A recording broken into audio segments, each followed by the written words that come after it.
Okay, so I'd like to welcome everybody to our first in our series of webinars that we're having over the coming weeks. Today's webinar is going to focus on Brexit, and we're going to have a broad discussion around Brexit and get the opinions and insights of our panelists on a number of topics. So just to introduce our panelists, we have Paul McMahon is a legal practitioner with McMahon Legal. He's the author of several books, including Brexit Legal, and that's probably the foremost authoritative guide on Brexit. Simon McKeever, who is CEO of the Irish Exporters Association. They represent over 500 exporters and their key contributors on several government stakeholder groups. Richard Bartlett from Export Unlocked. He's a Brexit and trade advisor and provides consultancy and training solutions in international trade. And he's going to give us a UK perspective on things today. And finally, Aidan Flynn, who's General Manager of the Freight Transport Association of Ireland. They're a multimodal membership trade association. They represent over 300 members who have a combined 10,000 commercial vehicle fleet between them. So with no further ado, I think we'll kick off with the first question.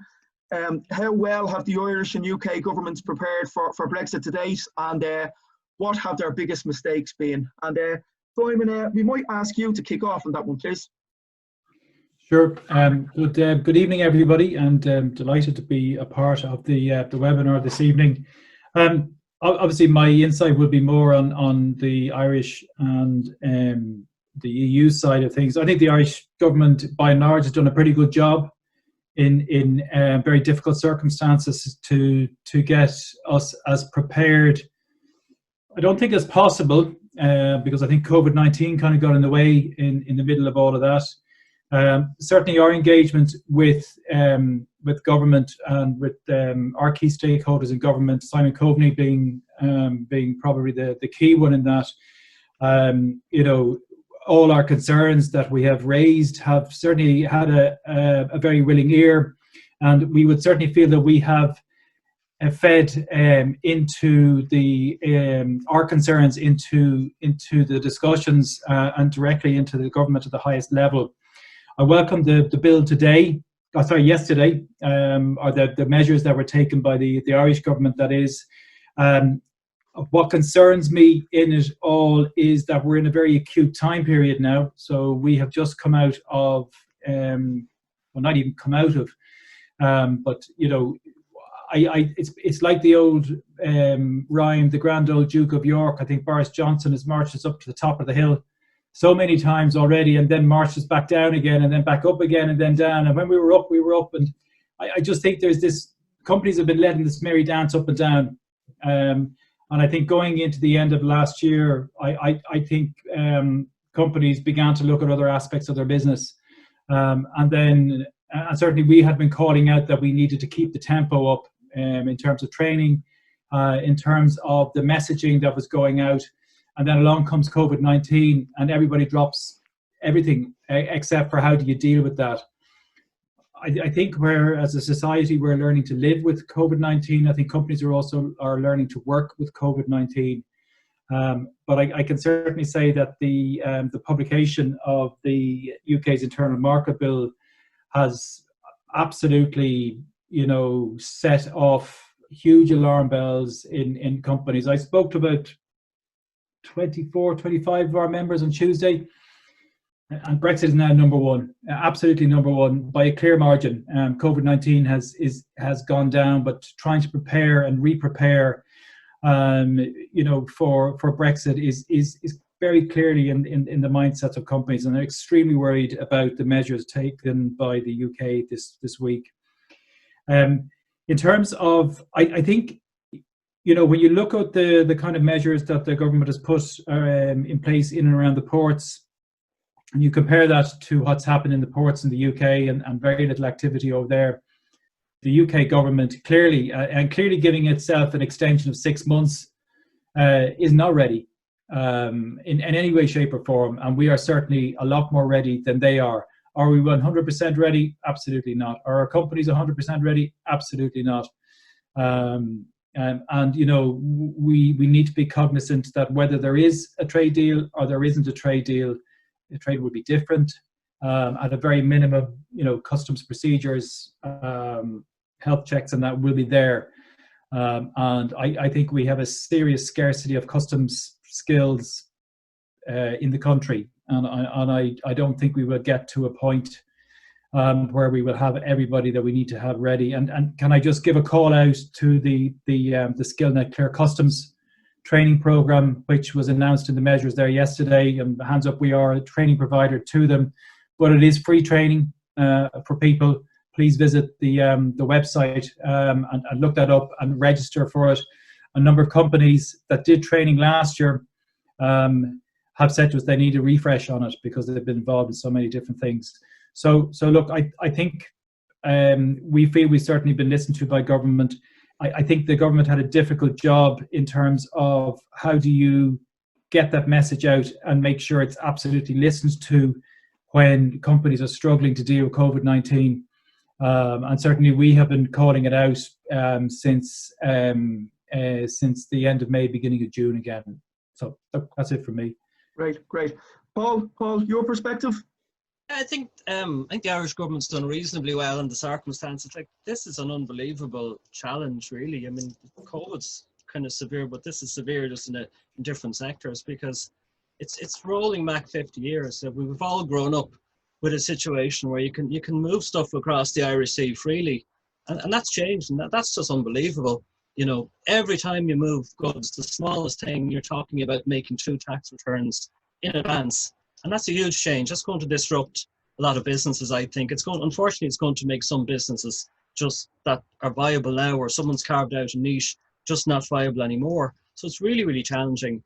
And I don't think the government underestimated that, but it's hard to get that message across. And it's extra hard, as Simon said, with the kind of going up and down the hill so many times. Like, I still meet people who have a sense that this will be resolved with an agreement at the last moment and it won't be so bad. And I still talk to people who are really surprised to find out that they're going to have these kind of barriers. And it's bad enough that there's predictable things like changes in the rules and having to do customs and different VAT and all that, but it's all happening at once. It's like a big bang, you know, across the board. So that's unpredictable. You can understand what's going to happen in your business, you know, the very immediate things you have to do, but the knock-on effects are going to be very, very hard. So in that context, I think the Irish government's done reasonably well. I think it's acknowledged too that they've done better than the UK government. Particularly the intertrade support was quite good, going out and giving grants to look at individual situations and saying what people's exact risks done. I saw British politicians in the election saying that we should have done something like that, whereas in Britain it was just more informational. But I think everyone will be getting very focused now. In terms of what mistakes, look, it's difficult because it's changed so much. Northern Ireland has completely, everyone was expecting barriers north-south, and then that seemed to be solved, and now there's the spectre raising again if Britain implements the protocol in a way it wants, or a very unilateral way. Like, if there's no deal, the protocol is going to be very difficult for Britain to implement it. It'll implement it in a way that it says will tick the boxes, but that mightn't be enough for the EU, and that raises the spectre of maybe some kind of complications and barriers north-south. Hopefully not. I can't really understand what Britain's doing other than at present, because Britain's had that issue with the exit summary declarations in Northern Ireland, and the state aid being UK-wide for Northern Ireland, and it could have tackled those without being so dramatic about we're going to breach international law. So there's obviously we're in the middle of the storm at the moment. There's some negotiation going on, but that could go wrong. Hopefully it won't go wrong and it'll go back, because it is in everyone's interest. But I can understand, as I was saying beforehand, it feels very like last year, with this crazy stuff started happening in September. The Parliament was prorogued, and Boris Johnson was given out to MPs on the other side in a very unreasonable way, and it all looked a bit crazy. Whereas now I think this is happening again, and it's okay. I'd like to think it's just a negotiation trying to convince the EU that, look, we mean this, we're capable of this, and we're capable of anything, but hopefully we just won't fall into some no deal by accident. I mean, obviously, either outcome people would have called a hard Brexit 2 or 3 years ago. The outcome, which not very widely understood, is that there are going to be customs, even if there's no customs duties, there's going to be customs procedures, and they're very real, and they involve a lot of compliance and responsibility. I don't know what else the government could have done. It could have taken a totally different approach, but that's too late. It could have done something like kept Ireland in a customs union with the UK. I think this happened 30 years ago. That's might have what happened, and Ireland would have stayed in the single market. It's probably way too late for that now. But besides that, I don't think the Irish government's done too badly. The UK government's reasonably well, but I think the game's on now. I think for a long time, I used to follow the odds, the betting odds of a no Brexit and no deal Brexit. And it was never more than 20 or 30% last year. And that was always very telling, because money, I think people, when they're willing to put their money down, it counts for something. But now it's, it's the pin is out of the grenade, and, there's very little scope for it not happening now. The best that could be happened is some kind of implementation where things are rolled out gradually. The UK is doing that to some extent, but maybe that's the best case scenario now. Sure. Richard, what's the UK perspective, Richard? Yeah, I mean, I'd follow the terms that I've been delivering. I got involved with Brexit obviously from the start, and so I always felt that a deal would always be in place. It was in everybody's interest. I still believe that today. How do I feel governments have reacted to this? I think we've been slow. Now, I accept obviously COVID, and we've had a lot of worries there, but I do believe since the last couple of months, Brexit's coming like a juggernaut. It's knocking everything out of the way. Nothing really matters. People are not prepared. I've been training the last probably 3 months. I've been non-stop training, probably twice a day.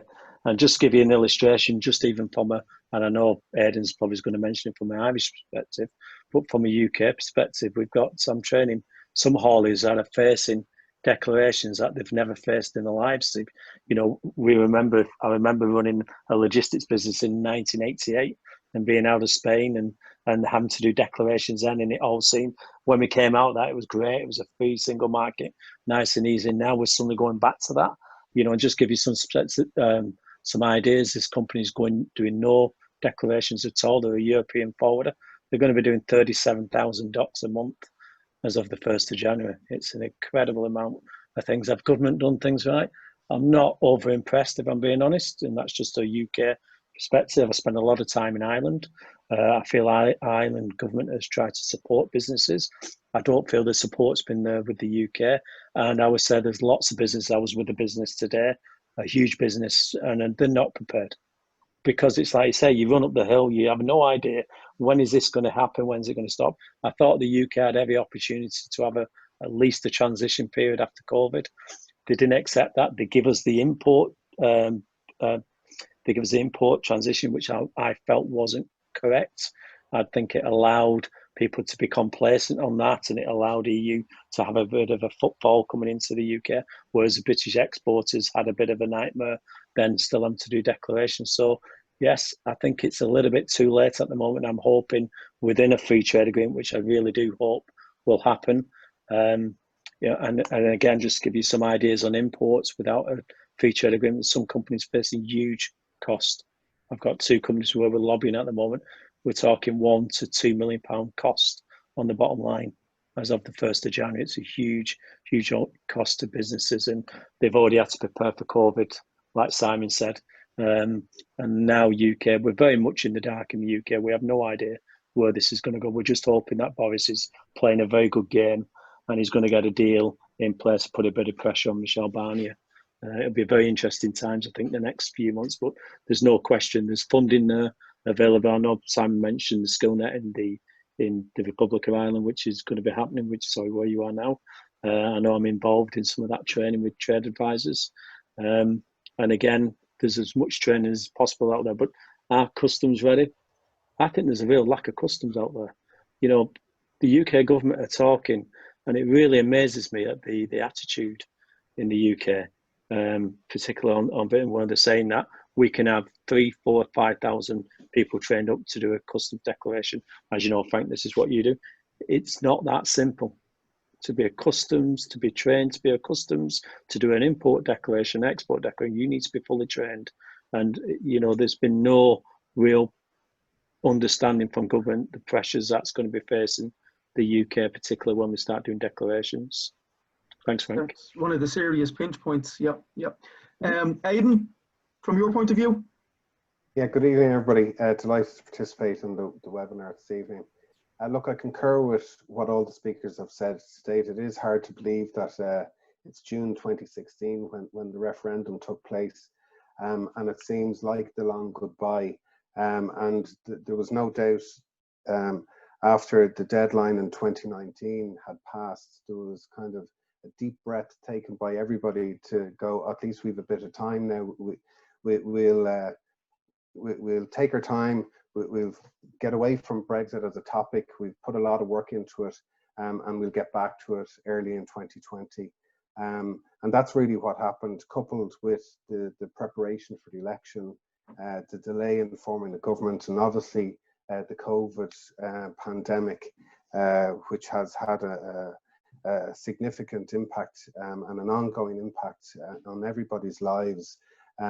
It's you know, it's hard to see how Brexit could have lifted its head beyond that particular issue, but it is very welcome to see the government publication of the bill and of the guidelines again, a lot of which is kind of re-emphasizing what has been out there already. I agree with Simon in terms of the engagement with various government departments have been ongoing. I do believe, though, that there could be and should have been better synergies within key critical departments, particularly in the Department of Transport over the last number of years.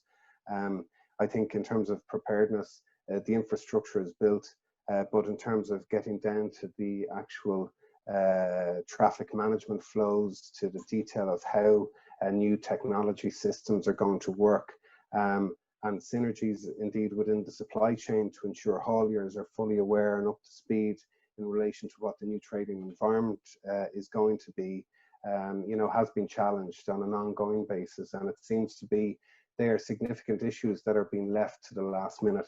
And I think, you know, we do know that whether there is even if there is a free trade agreement, that declarations are required, that the trading environment has changed. So we're coming up very quickly now to the 1st of January, and we want to see the momentum in this Brexit preparedness manifest itself. In relation to training and supports and upskilling, yeah, there's definite gaps in terms of very specialist skills required from a customs perspective.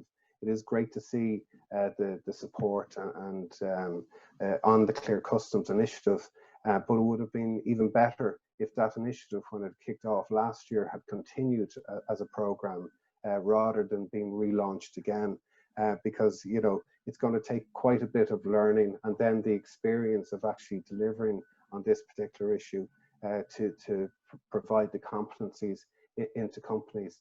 And of course, what we're faced with, you know, even in the haulage sector, the average size international haulage operation is 5.5 trucks. You know, very small to medium type of enterprises, you know, running very, very tight margins. The additional costs and the uncertainty that Brexit is bringing to the business, irrespective of COVID or not, is really, really challenging. And the supports required for those type of businesses need to be analysed a little bit more, in our view. So, you know, it is really welcome to see, you know, €9,000 being provided for companies that want to take on customs personnel or people dealing with those customs. We want to make sure that that is dealt with and managed correctly, but we'd like to see more support for industry as well. And of course, the biggest issue, I think the greatest achievement from an Irish perspective was actually getting Ireland on the agenda at such an early stage in these negotiations. And I think it perplexed a lot of the European Union member states that it was front and central, but it just goes to show how important it was. It is quite incredible what we've had to listen to or even contemplate or consider contemplating that the UK would be prepared to rip up an international treaty. But I do believe there's an element of grandstanding in that. We are in negotiations. It is happening in London. And, you know, Boris has to save face and so on and so forth. We are hopeful that a deal can be done, but, you know, it just, this whole idea of a transition, being near the end of a transition period when we actually don't know what we're transitioning to still, is very difficult for us all to consider and understand. There's been, with the infrastructure being developed in the ports, as I mentioned, and has been mentioned previously, there's been a lot of work, good work done by the Irish government, and we just need to kind of ensure that from now on certainly continues to engage stakeholders in a collaborative fashion to ensure that the information disseminates to absolutely everybody in the industry, and that they listen to what those challenges are facing people, so that it can become a little bit more of a dynamic solution. But it's not going to be easy. Yeah, and I suppose, I mean, the pertinent point is that we're 14 weeks out now, so it's time limited, and really, I mean, that poses the question that if a business does have one decision to make as to what they need to do between now and January 31st, December 31st. I mean, what should that be? That one thing. And Richard, maybe if you could start us off. Yeah, certainly. What I would say for most businesses is obviously, as like we said, we've no idea whether an FTA is going to be put in place. But one thing you can do, and one thing I always say to companies, is look at your SOPs, your standard operations procedures. Make sure your operations procedures are as much in place as you can think about. Think about things like your commodities, your Incoterms, your values, all these things that make a huge point. Maybe your rules of origin, things that you can work out. So whenever you're exporting or importing, or whatever trade you're doing between a purchase or an export or to another customer, make sure you have an operations procedure so you know exactly what the risk is involved on your business. So at least you can prepare for that. You can prepare for the worst case scenario. The one thing you don't want to do is to make it easy for Frank and people like that who are doing your customs declaration. They want the clear information. They need certain information to go on that declaration to make sure them goods move. So I would say standard operations procedures and your compliance are key now as a planning phase. It's a 3-month phase, and I would certainly get that in order to make everything, hopefully, on the 31st of December, will make it a lot easier for businesses from the 1st of January. Brilliant. Aidan, one thing that a business should do between now and the 31st of December? Well, I think I'll come back to it. I think, when you're looking at kind of critical roles within the supply chain, I think the engagement of the hauliers and transport operations within that supply chains need to be considered. When we were looking at contingency planning, there was the impression that a lot of this was being done in isolation, and there was competitive challenges as to why you get third parties or suppliers involved in it. I think Brexit is changing how work has been contracted, and if trust isn't built into the system and everybody is on the same page in terms of understanding what's required of them, it will bring increased challenges. Because look, ultimately, the bottom line is the haulier, the driver, is going to be the guy dealing with the enforcement authorities. The declarant and support around all of that is very, very important. But those drivers and those hauliers need to be prepared. They need to understand what's required of them. And that's a real critical piece in terms of trying to preserve, the distribution model, the just-in-time model, or what it's going to look like into the future. Because if guys get a little bit antsy with the regulatory authorities because they think they have enough evidence and they actually don't have enough evidence, it just creates more and more problems. And there's quite a bit of work to be done in relation to that. Like we've looked at, the profile of drivers, and there's language barriers there as well. So what awareness is that within the supply chain? Those are the type of things that need to be considered. Going back to Richard's point in relation to the SOPs, that will deal with a lot of these type of issues as well. But there is a requirement then for training specifically, which or some sort of focus and guidance and information to be provided to these guys in ensuring the speedy transit through all the various different ports. And you know, you're not just talking about getting in and out of the Great Britain. You're actually talking about the land bridge and transit to continental Europe as well. So there's quite a lot of considerations in relation to that, and I think that is a really, really important piece of the jigsaw when planning for Brexit. Great. Simon? Thanks, Frank. Okay, okay, let me go on a slightly different tack on this. I think there is one of the things that they need to do to prepare is to actually believe that a total and utter cluster, you know what, is possible in relation to this. I think we can lull ourselves into a false sense of security that a deal will eventually be done on this.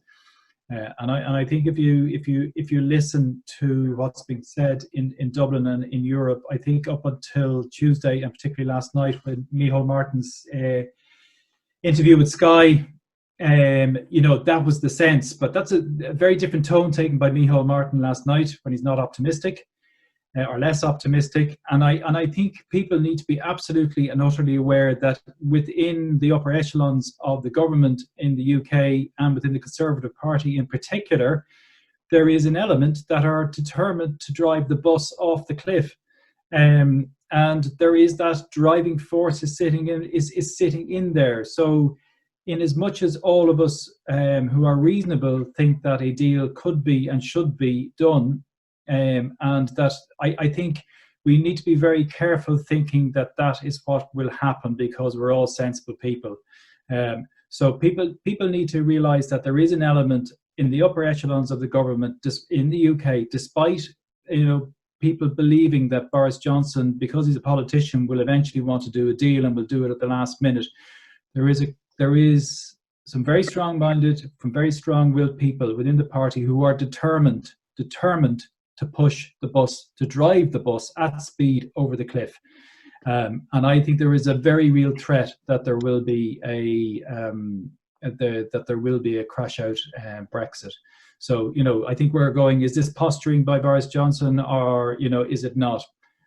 I think it makes it very difficult for them to be trusted if they are to renege on a deal that has already been done. And you've seen the reaction to what they've done around the world. And so I think the one thing that people need to do is wake up and realize that there is a very strong possibility, very strong probability of this happening in a catastrophic way.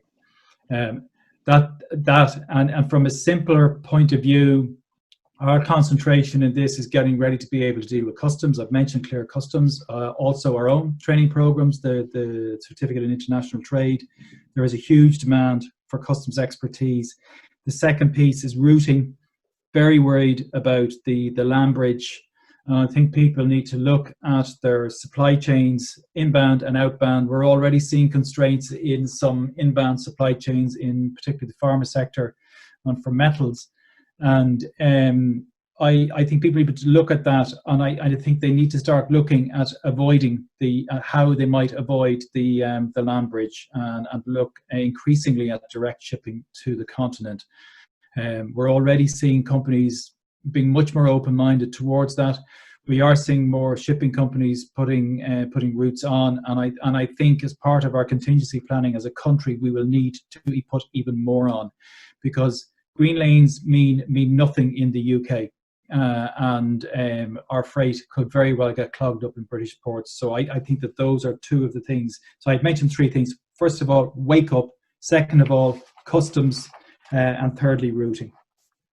So prepare for the worst. Completely. Paul? I agree with what everyone else says. I think preparation is the one. If you're going to say one single thing, is preparation. So it does vary, I suppose, between different businesses. I just maybe mention a couple of things. Like certainly, I think the double-sided thing is something which should be emphasised. The fact that when if you're buying something from the UK and bringing it in, you need to talk to your suppliers and say, well, what's their plans for doing their export declarations as well as the import declarations in Ireland? Like, what is the plan? It's two different country systems to make it even more complicated. You need to understand that. And sometimes I find cases where the suppliers in the UK are saying, no, we're doing it this way, or maybe the Irish side business has to take it in hand and say, look, this is the only feasible way this will work, because you're talking about two tax returns, almost in real time to two customs authorities, very similar content. That's important. Other cases, like in some cases, it'll depend, which is why every business that hasn't done it to date should look at their risks and situation. But there's some registrations with revenue that take a good few weeks to get through. So those are running short, but it depends on the particular circumstances. If there's some critical thing a business needs to do to have even a chance of survival or thriving or so on, or making the best of it, the timelines for certain facilitations and registrations or forming companies, if that's appropriate, not necessarily often appropriate, but sometimes there's a lead-in timeline there. So the number one thing I think is to understand the risks if businesses haven't done it to date. I'm still talking to people, who have taken what you might do if you just were looking at everything that was something its shape hasn't taken form yet, and I'll look at it when I really have to. And obviously with COVID intervening, loads of people completely switched off, completely understandably, businesses in survival mode.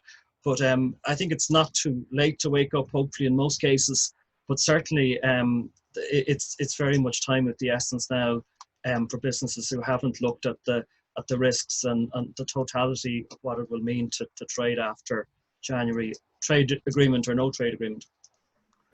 I know one of the big accreditations that Revenue are kind of proposing is that people look for AEO status. So Paul and Richard, I know you kind of specialise in these areas. So I mean, maybe you could just answer this question. Is AEO status a benefit to all types of businesses, and what are the processes involved? So Paul, if you maybe kick us off on that one.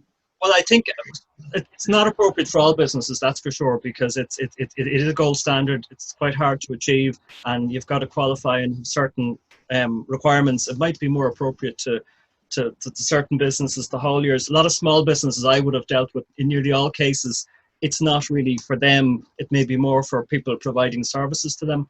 But what is, I think AEO is part of, that's the gold standard, and it is good because it's recognised by the UK and it does offer facilitations. But there's other facilitations and simplifications in the code, which over time may make sense for people. Like customs has built into it all kinds of rules and facilitations that will work for certain types of businesses. And businesses should look at that. And it goes back to what I said a moment ago, that the lead-in time for applying for some of those facilitations is long. I'd say for most businesses, like what AEO is kind of trusted status. It's a very particular type of trusted trader status. I think having a good record once you start and being compliant will mean that you're much less likely to be intervened and checked by Revenue, because the whole thing about customs, and there may well be no duties, it's about risk management. And if you gain trusted trader status in effect because you're not profiled as somebody who's sloppy or does stuff where your consignment doesn't conform with what you've returned, I think that's important. So certainly for most smaller businesses, if you're not doing your own customs declarations, if you're just a small distributor, it probably doesn't make sense. Obviously, maybe it makes sense for your service providers to have those status, and it is critical for some businesses. Right, Richard. Yeah, I'd go along with Paul. What I would say about, obviously, AO status was originally came back from the US after 9/11, more for the supply chain. AO, yeah, it's very much a choice. And what I would say about it's particularly in mainland England, it's been flouted about a lot. AO, you must have AO, and a lot of people take AO because of some of the status there where you get a reduced deferment guarantee. But you've got to have a look at your business. You cannot apply for AO unless you're doing your SOPs and your compliance and you're meeting certain criteria. What I would say with AO, it is a good status to go for, but it's individual needs as an individual business. Every business has a different need. And like Paul said, small businesses, I don't think it's an expensive accreditation to have. It's a good accreditation to have. I don't think there's anything wrong with it. I would say it's saying you're meeting your compliance, but I wouldn't say there was recommend to businesses to have a look at it, see if it's fit for purpose for their business in particular, if it's something they want to go down from a supply chain route. I know lots of forwarders, lots of logistics companies have this status. It's very popular in Europe. I know there's some talk about having an AO different accreditation just for Europe. So again, it's just for business to have a look. But I wouldn't rush out personally to go and get AO. I'd look at it to see what's going to happen when the UK leaves the EU and see if it's fit for purpose for individual businesses. I just say that Revenue have a questionnaire for businesses to complete to see if it's for them.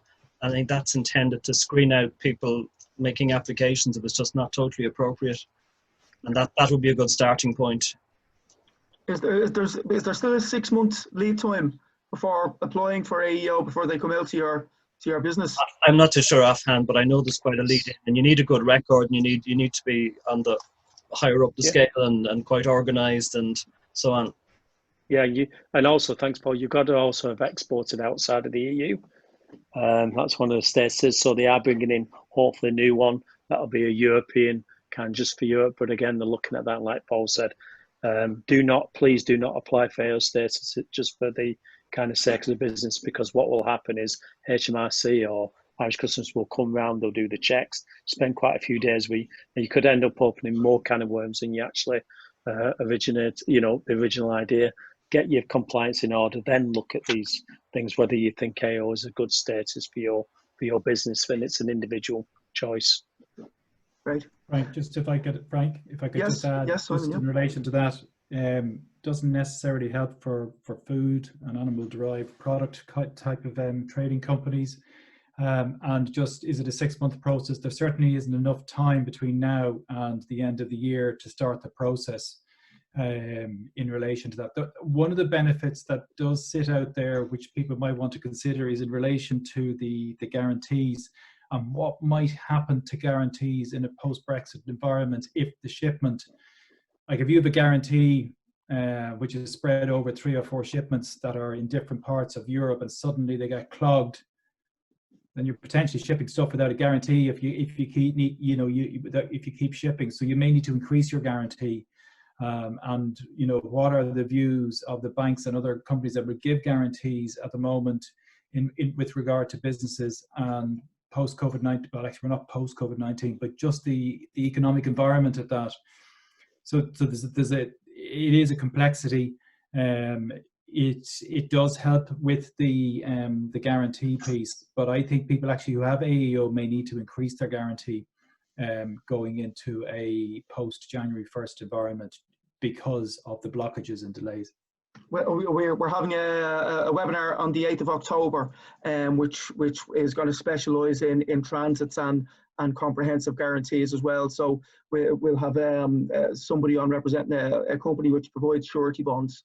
So hopefully we'll be able to assist people who have any kind of concerns around guarantees on the 8th of October. I know another issue which companies are facing is delivering duty paid, and the challenges that companies face delivering duty paid, either in the EU or in the UK from January 1st.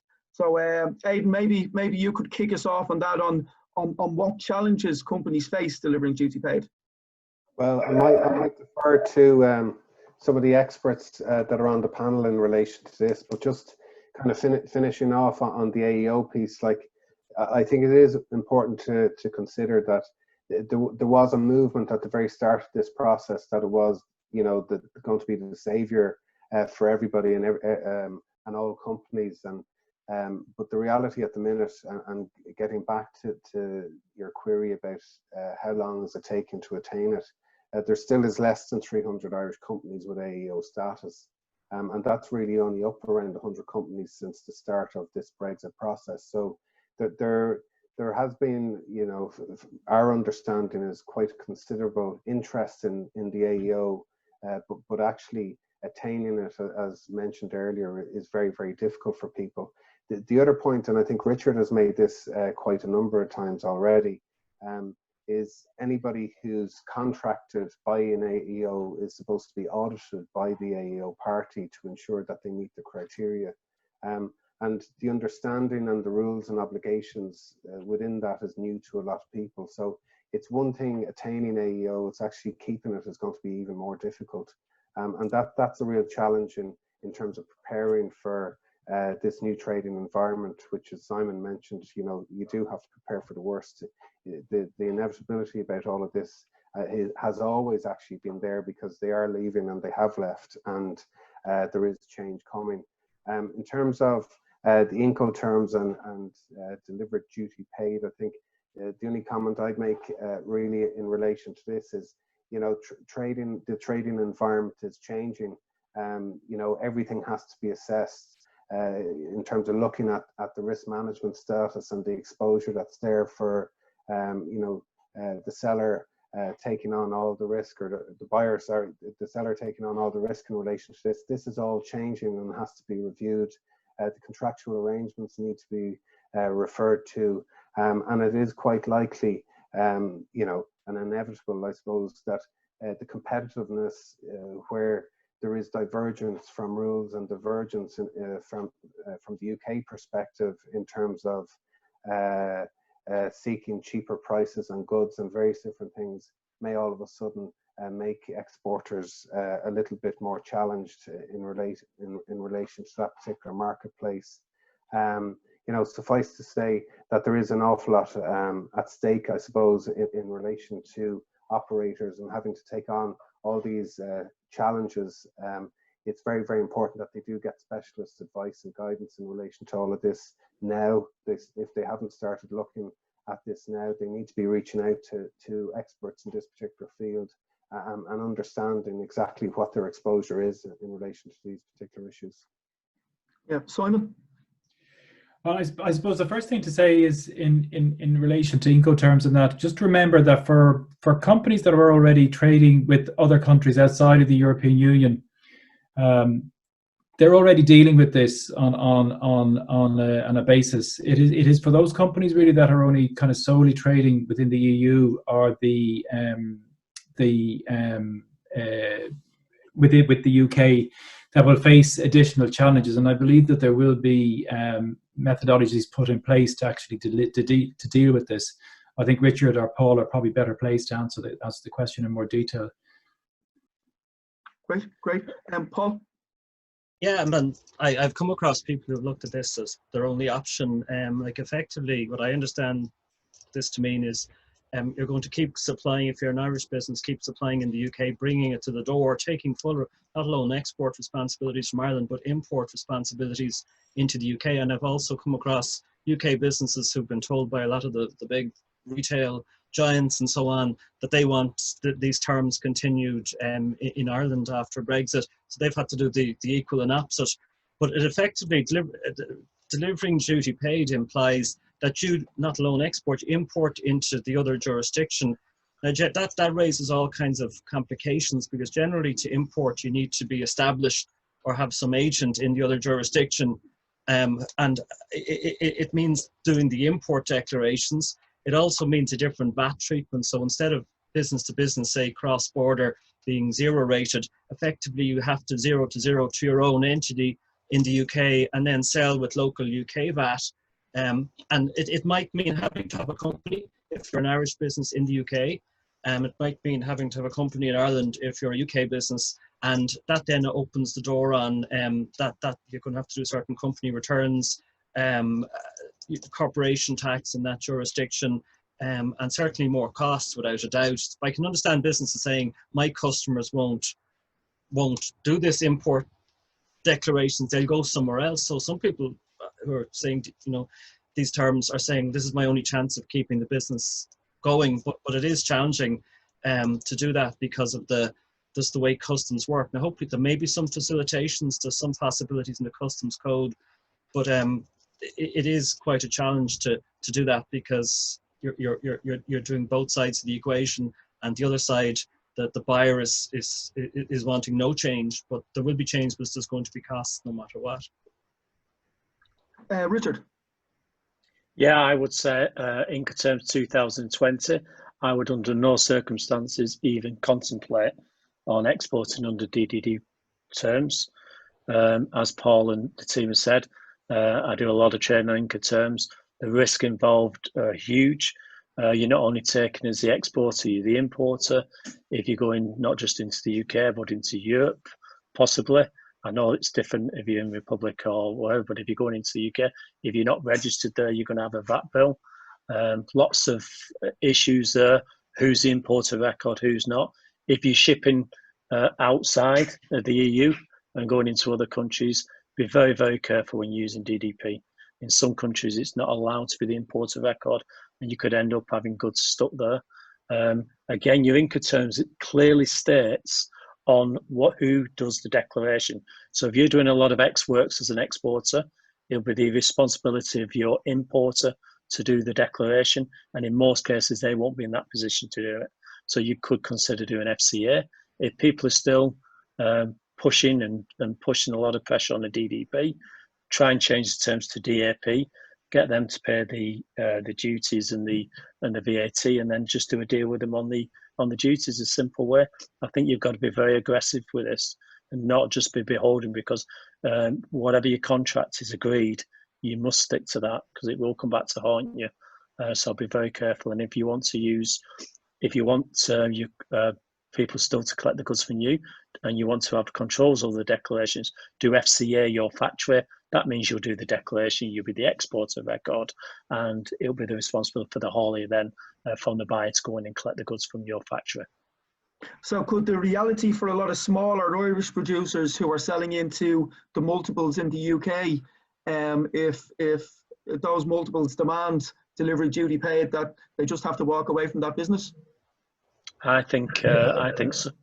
I think some of the big multinationals are putting huge pressures on small businesses, which I think is ludicrous. I really do, because we've never used terms really within Europe, and it's not used. It's just not used. I mean, you ask people what your Incoterms are using, most people just do the freight I charge, etc. Yes, I would say, Frank, people have really got to consider, because, like the team said, if you don't have a representation, you can't get that VAT back. That costs you as an extra 20% VAT, possibly, on top of your cost, on top of your duty applicable. So again, I don't understand, in the new 2020, we thought they might change it, but they didn't. And I think there's a big risk there. And I do feel for smaller business. I'm certainly seeing this in the, where I am, with the bigger boys bullying people into terms, but you need to stand your ground, because this could end up costing you a lot of money in the future. So, Simon, you touched on this briefly with regards to the AEO not covering SPS goods. So, sanitary and photosanitary goods. I mean, is there going to be significant additional costs in compliance from January 1st?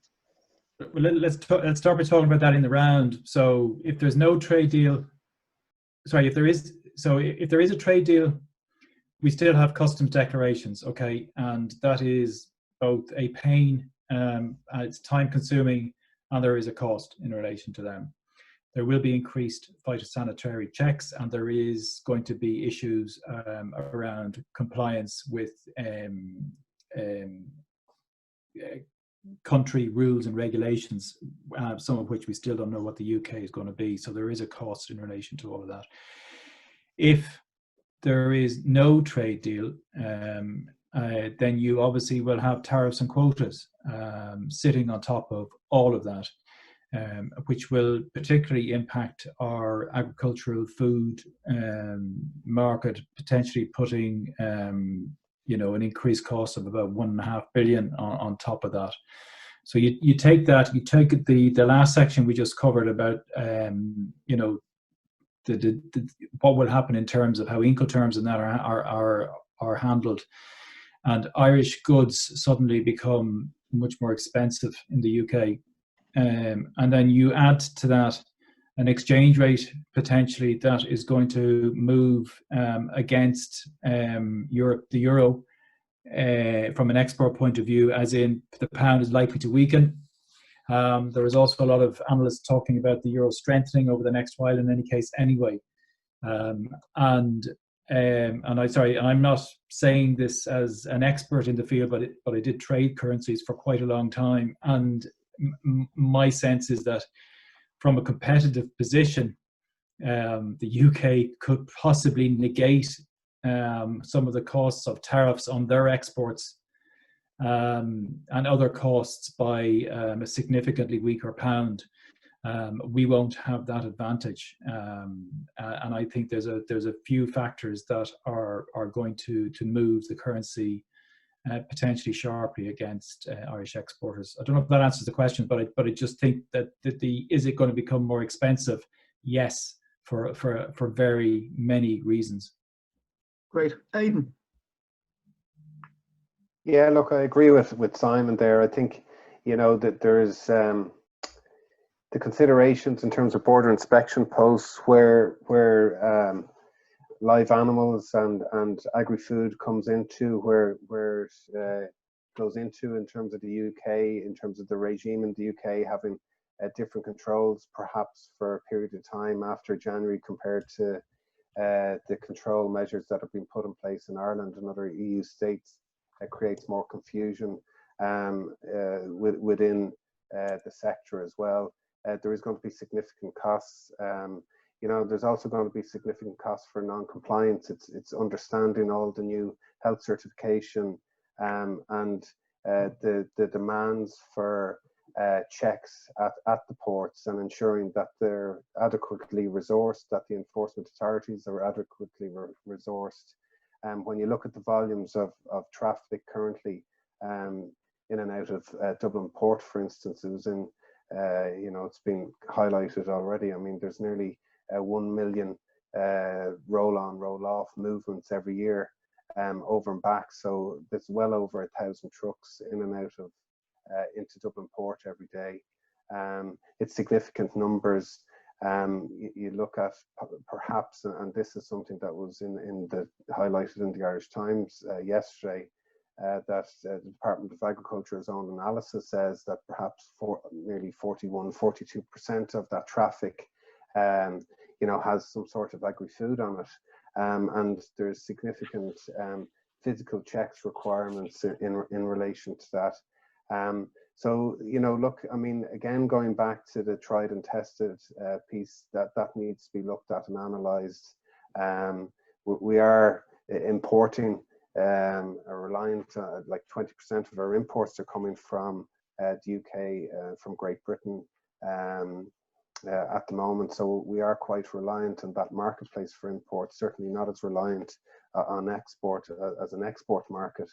But there will be costs no matter what way we look at it, and the preparation and engagement, again, it comes back down to that preparation that's carried out between now and the end of the year in terms of intensifying that across all lines of the supply chain and making sure that everybody understands the role that they have to play within this is really critical and crucial at this moment of time.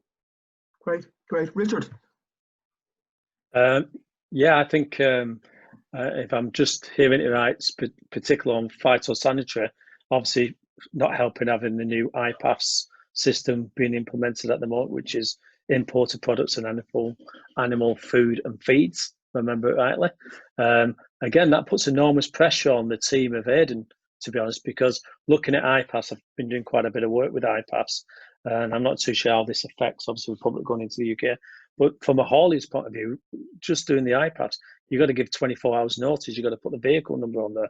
You've got to put all these things on the vehicle. Well, everything's just in time. This is perishable goods moving. How the hell do you do that when you've got to give notice? How does the haulier know what vehicle he's going to be using at that particular time? So again, it has this great pressure, and I'm seeing this already with the plants and other things. If I'm saying about mainland UK into Europe, I'm seeing companies having huge costs where they're going to have to do IPAS for everything they bring in, because traces are no issues in the public, but obviously the UK are going to be using IPAS. So again, it puts enormous pressure on the agri-food industry. And again, it's very important there's some clarity here, I think, with the UK. I really do, because I think it's putting, particularly in Ireland, huge pressures on them. Great. Paul? I'd agree with what the previous speakers have said. I mean, SPS controls are much, they're customs plus, they're another layer of control, and they're very, very onerous. The UK has published in its border model a certain lead-in time before it'll apply full controls over the first part of next year. But in Ireland, the European Union rules apply. Like the Irish government doesn't really have too much discretion about these, because all these rules are laid down in EU law. I mean, these rules are made for, if you think about it, there's not, food and foodstuffs and animal products and products of animal origin coming from a long distance in the EU. There's nothing really like this. They're coming from countries way out in the east, and they're coming, in ships and so on, but coming kind of in real time, cross-border in trucks. This is not something that's happening too much at the moment. So it's it's a big challenge. Obviously in customs, if there's a no deal, the duties in agriculture are just enormous in various parts of agriculture. But the SPS checks are very, very prescriptive. You need health documents, notices certain times in advance. There's a different system that you use. It's compounding something that's already incredibly difficult. If there's an agreement, hopefully, it's not very clear. I had a look at the kind of negotiation positions as to how simplifications might work. Certainly the system isn't fit for two countries with very similar, at the moment, food health systems right beside each other. I've heard it said that some of these EU rules are more for keeping food out of the EU and making it difficult to import. They're very onerous, and Ireland is obliged to implement these rules because the European Union rules. There'll have to be some leeway in a worst case scenario, but they're quite onerous, and it's really unimaginably difficult as to how this is going to work. It's going to just choke off some trade. I suppose the bigger organizations will, like a lot of what I think will happen, perhaps bigger organizations who have the scale and maybe have a foot in both jurisdictions will be better at this than smaller businesses with a smaller movements and particular business model they've worked out. Great. And then I suppose really it's the big question. Was losing the trade commissioner an Irish own goal, and will there be an FTA reached at the 11th hour? And so I know you're under pressure for time there, so if you want to kick off there with us. Hey, and apologies that thanks Frank, and apologies, but I need to go on to something else at 5:30, so I do apologize in advance for this. I think on the commissioner thing, is it a blow? What's the difference between a blow to Ireland and an own goal? I don't believe it was an own goal. I don't really want to get into the politics of it all in any way, shape or form. I think that, the direction of travel of trade talks is driven by the EU, not by any particular individual that represents the EU in any of the commissioners' roles. And, I think we would have a confidence that in terms of the Brexit piece, Michel Barnier has done pretty right by Ireland. And I think we will continue to feed into that process. So I think I don't want to get into whether it was an own goal or not. Is it a blow? I think it is a bit of a blow to Ireland to lose the trade portfolio because it's a very senior position. But I think we need to trust that the replacement will be able to do it. I would also just like to say that I think our new Commissioner, Mairead McGuinness, is a very able and very, very capable individual, and I think she will be a huge asset to Ireland in her new role as Ireland's Commissioner.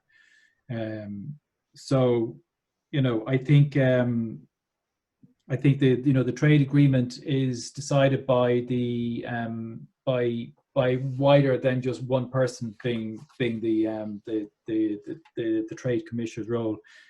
Barnier being the lead negotiator on that. So, look, that's what I have to say. Will you excuse me for leaving the call? Right. Apologies about this, that I have to go out to jump onto something else.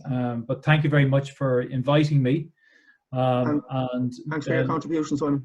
Look forward to any interactions in the future. Great. Thanks, Simon. Cheers. Cheers, Aidan. Thank you. Bye. See you soon. Richard, a UK perspective. With the trade, I can't obviously comment on the Irish own goal, but what I would say about the trade agreement, I've always believed since I started doing Brexit in very early 2017 and working for lots of the Institute of Exports and lots of other organisations delivering this and chambers, I still believe there will be a deal in place. I can't for the life of me understand why there wouldn't be, but again, this is up to the EU and obviously the UK to get their heads together. There's a common agreement there in place that could be put in place. They need to think about this, and they need to think about businesses, and they need to probably now step back a bit and realise we've had COVID, we've had the huge losses in businesses, and I do hope everybody on today is safe and well. But we know the impact of that on business. The last thing people need is the UK to drop out without a no deal. I think that would be just unthinkable for me, to be honest. Aidan. Yeah, it was a very important brief to hold, there's no doubt about it, but I think in the context of the Brexit negotiations, you know, while there was a close relationship between Barnier and Trade Commissioner, and there is, you know, it definitely is a loss, and I agree with Simon that Mairead McGuinness will represent Ireland very, very well. But I think in terms of the context of COVID-19 and what everybody has gone through, and the circumstances surrounding the resignation, it was very, very unfortunate, because their opportunities and their positions that we as a country were very much reliant on the Commissioner to be representing the country. You know, and not that he wasn't when he was doing his job, but certainly in terms of understanding the sentimentality and the issues that we as a country, each as individuals, have been faced with, restrictions on mobility and various different events that we cannot attend because we're trying to manage the risk and be sensible and adhere to government guidelines. I think where it's difficult with COVID is that we're being given the chance to effectively manage ourselves as through guidelines rather than through regulation or legislation. And as we're seeing increasingly, governments everywhere really are having to increase the powers of the enforcement authorities to, ensure that parties aren't happening at home and various different other types of things. And I think that's very unfortunate. But I think in the context of Ireland, you know, no one person is bigger than a brief. I think there's lots of opportunities to be had in the new position that Mairead McGuinness has in terms of representing Ireland. Yeah, trade is top of the agenda because of Brexit, but from a European perspective, it is a collective, and it is we are part of the European team, I suppose, in terms of these negotiations, and the plight of Ireland on the periphery of Europe has been highlighted and understood, I think, at every level within the European Union, and I don't think we'll be let down because we no longer have that particular position. In relation to trade agreement, I do agree. Again, you know, with Richard, I suppose, is that it's kind of unthinkable, really, that there wouldn't be an agreement done. You know, it makes commercial sense. I think very basic economics and so on is you kind of look at the path of least resistance, your closest neighbours, to ensure that there's economies of scale and, you know, there's ease of access for trade movements and services and so on and so forth. So it's very hard to believe that the UK could contemplate that they would be better without having an agreement with the European bloc.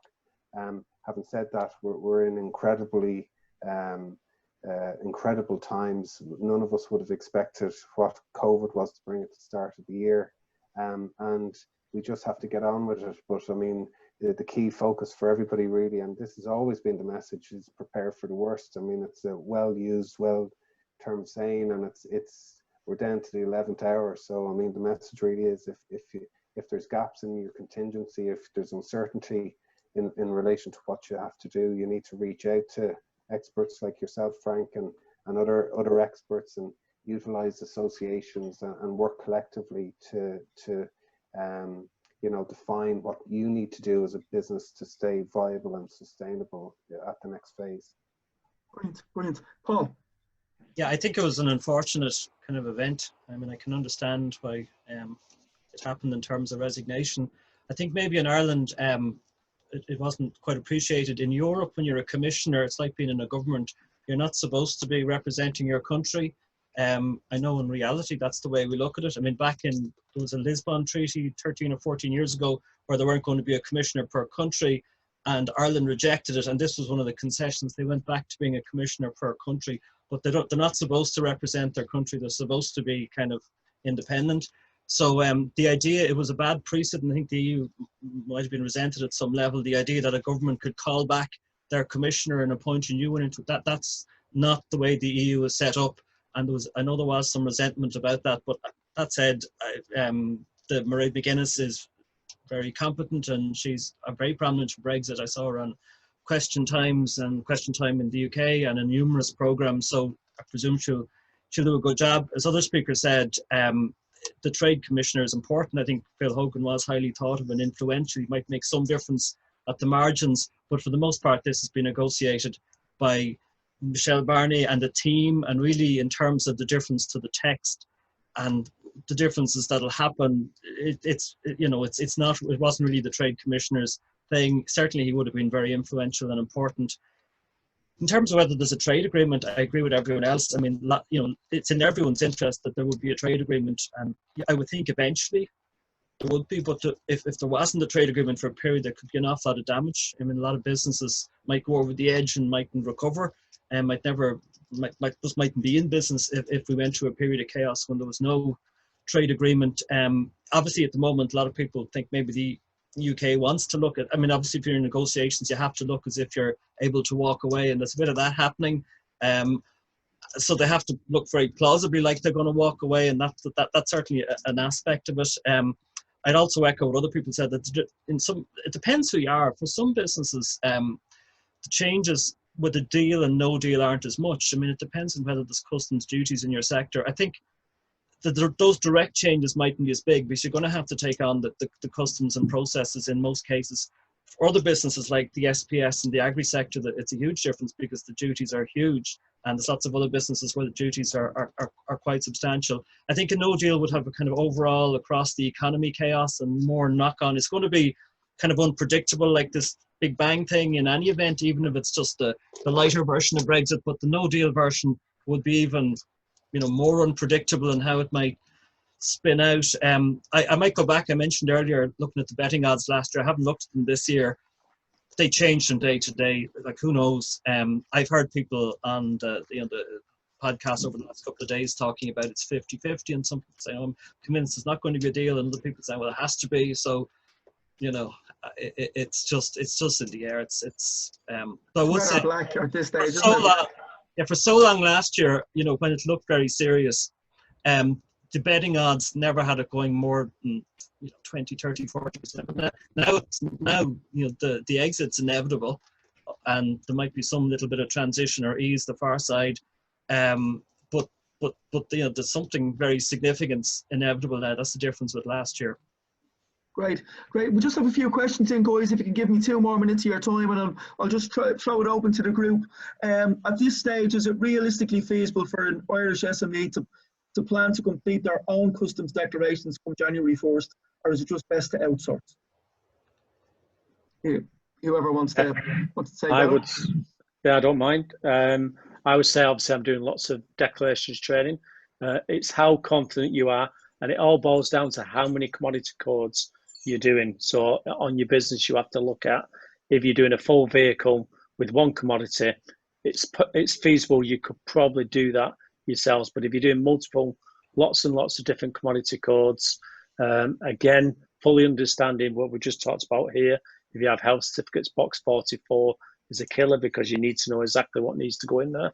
Your commodity code, your CPC codes, making sure that you're fully aware of what a declaration form is. Now, I know Simon mentioned the skill nets, the customs, which is happening. I know I'm involved in that as one of the We're one of the participants with Trade Advisors Export and Lots, so there is training there available, so I would take advantage of it. But yeah, Frank, it's very much a choice, and you've got to analyse if it's feasible for your business to do it yourself.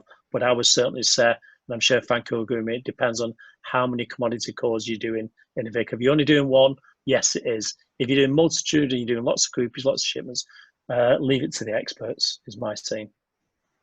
Great. What will happen to shipments sent between the UK and Ireland without proper customs documentation from the 1st of January? Open to the room, guys. Well, they're not going anywhere, I think, is the very simple answer to that. Yeah, I was trying to be thinking diplomatic way then of answering that. Thanks, Paul. Yeah, I mean, what you've got. Serious. Sorry. Yeah, I know. It depends how serious the lack of documentation is. I mean, obviously there can be queries and documents might be required and it could be fixed. But broadly speaking, you're talking about making the declarations in advance and them being accepted in some form, even provisionally. And then obviously when the ferry arrives, there could be specific queries for things, and that could be dealt with on the spot, you know, if you're logistically set up to be able to do that. So yeah, it depends how bad but if you're going with no documentation and not having made returns, that's just not going to be a possibility. You're definitely going to have one of Aidan's members' lorries tied up for a few days, yeah. Yeah, well, I mean, the other real challenge there is understanding. I mean, the haulage sector where margins are so tight, you know, where there is these delays and perhaps there's complications where the load actually isn't accepted because there's significant delays. Withholding kind of payment for those loads from hauliers, for instance, you know, should be kind of motivation in itself, that there is that kind of linkage again that I've referred to throughout this webinar. An engagement and awareness of what needs to be done to ensure that you're actually ready for it, because the consequences are quite dramatic. And it only takes a couple of instances like that for a lot of you know, hauliers and businesses to actually go to the wall because they can't handle the delayed payments that certainly the unprepared will be faced, you know. So it's too, you know, it's a multifaceted issue, and you know, you might get through, and we're actually seeing it every day of the week. You know, you could be getting through certain parts of your route with the paperwork, and then all of a sudden you come up against some other person and they take a different view of life, and they're actually a little bit more detailed in their examination, and you know, it depends on the customs officer. Yeah, well, that's it, you know. So you kind of need to start as you mean to go on now with this, and try and really understand, get under the hood of what's required, understand what's needed, and just try and do it right. And then just finally, currently where can the most concise synopsis of the requirements be found? Also, will templates for SOPs regarding import and export declarations be provided by any government bodies? I think there are good websites out there that you can check. I know with Skillnet they'll be doing lots of things, and Irish exporters will be, and I'm sure, Frank, if you speak to them people, and I'm sure you'll have some checklist as well, Frank, as a customer, as a customer wise. So, you know, I say, you know, your checklist is very clear, and I would certainly back up Aidan on this. Your relationship with your haulier is going to be closer than it's ever been. You really need to now kind of build that relationship up with your forwarder, because that's the person who's going to deliver your goods, and without correct paperwork, without correct working together on this, it will become a complete nightmare. Great. Well, listen, guys, that was great. Thanks a million for your time today. Apologies that we kicked off late and we ran over slightly there, but it was really great to get your insights and your opinions on the pertinent questions pertaining to Brexit, and it was brilliant. So again, I'd like to thank Paul McMahon from Brexit Legal, Richard Bartlett from Export Unlocked, Aidan Flynn from the FTA, and Simon McKeever from the Exporters Association of Ireland. Thanks everybody for watching in, and we'll have this up on our site for anybody who wants to watch it again. Okay. Thanks very much. Thank you. Thanks, Frank. Thanks, guys. Thanks very much. Thank you.